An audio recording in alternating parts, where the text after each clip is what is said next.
Estamos de vuelta aquí en Mixquitaqui. Yo me encuentro acompañada de una gran artista, amiga, Maritza Rodríguez Núñez. Bienvenida, gracias por estar aquí en Mixquitaqui. Gracias a ustedes. Otra vez vamos a compartir, vamos a tajtepear. Eso, además siempre que vienes nos traes algunas sorpresas especiales. Sí. Este mes de mayo seguimos cantándole a todas las madres del Perú y tú nos has traído un repertorio especial para eso. Así es.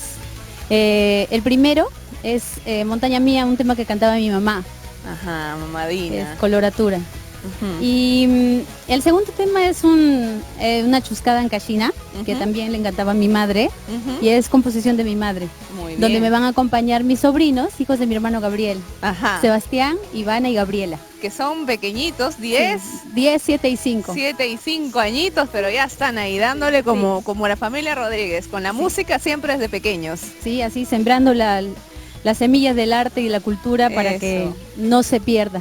Muy bien, felicidades Maritza, muchas gracias por acompañarnos, que vamos a estar siempre atentos de todas las actividades musicales que tengas, siempre Mixquitaqui está feliz de tenerte aquí en el programa. Gracias, linda.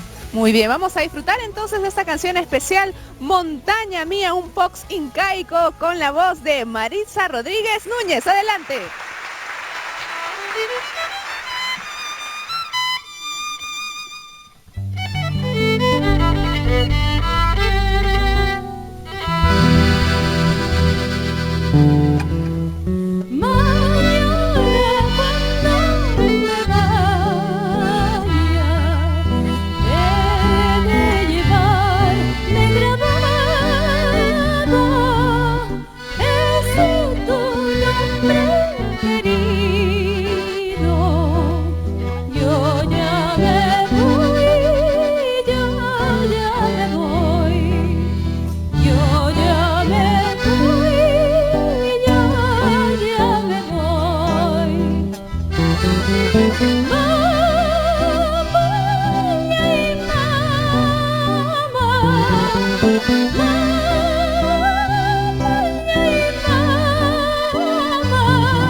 Hermosa interpretación en la voz incomparable de Maritza Rodríguez Núñez. Nos ha permitido poder expresar a través de su voz el cariño por todas las madres del Perú. Hoy nos ha traído algo especial y ya se están alistando los pequeñitos que la van a acompañar. Y cómo no pensar en la familia Rodríguez, una familia que ha compartido con el Perú y el mundo la posibilidad de hacer música y arte con todos los pequeños de la casa. Así que yo invito a que todas las familias peruanas compartan también este programa con los pequeños, con los niños, y disfrutemos y apreciemos nuestra música peruana.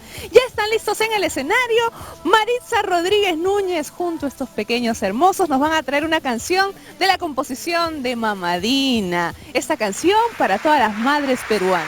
Madre peruana.